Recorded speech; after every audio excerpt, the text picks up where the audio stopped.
আসসালামু আলাইকুম, আমি হাসান ব্লগ 99 নোয়াখালী ব্লগার।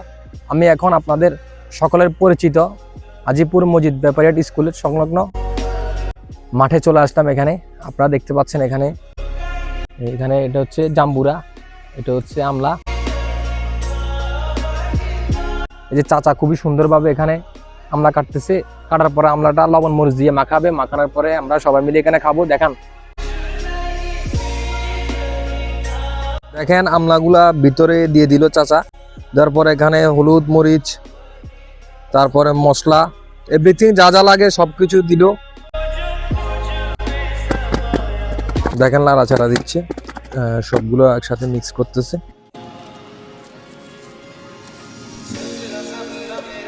এই যে বানানো কমপ্লিট আমলা বানানি, দেখেন অনেক স্বাদ হয়েছে। যারা খাবেন চলে আসবেন এখানে।